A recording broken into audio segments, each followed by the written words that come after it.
আচ্ছা বড় ভাই, বলেন তো, দিনের বেলা আলো আর রাতের বেলা অন্ধকার থাকে কেন?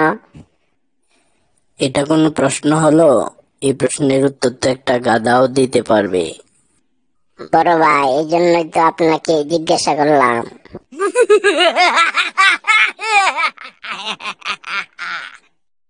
বন্ধু, তুই সব সময় এমন শান্ত মেজাজে থাকিস কিভাবে? বন্ধু, আমি কখনোই কোনো বোকা লোকের সাথে তর্ক করে সময় নষ্ট করি না। তাকে বলি, তুমি ঠিকই বলেছ।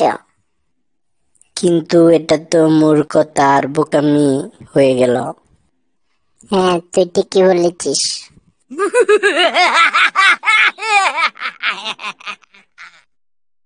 আপনাদের হাসপাতালে চিকিৎসা বেশ ভালোই মনে হচ্ছে। আমার আর গাম জ্বরছে না। এখন জ্বলছে না, তবে বিলটা পাওয়ার পর আবার গাম জ্বরা শুরু হবে।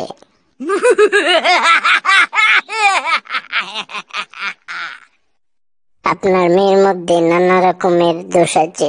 কথা বললে কথা শুনে না, যেটা করতে মানা করি সেটা আরো বেশি করে। সেটা তো আমি ভালো করেই জানি বাবা, তাই তো কোনো ভালো মানুষের সাথে বিয়ে দিতে পারলাম না।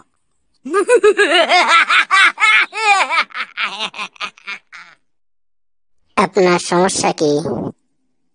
আমি যা বলি তা কিছুক্ষণ পরেই ভুলে যাই। সমস্যাটা কতদিন ধরে হচ্ছে? কিসের সমস্যা? কার সমস্যা?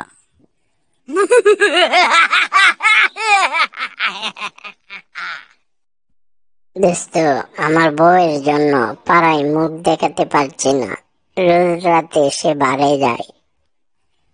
কেন, তোর বউ মদ খায় নাকি? আরে না, ও খায় না।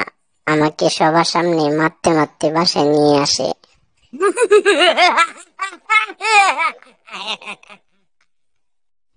আপনার জন্য সুখবর আছে, আপনি বাবা হতে যাচ্ছেন। ডাক্তার সাহেব, আমি যে বাবা হচ্ছি সেটা যেন আমার স্ত্রী না জানে। কেন? কারণ আমি আমার বউকে সারপ্রাইজ দিতে চাই।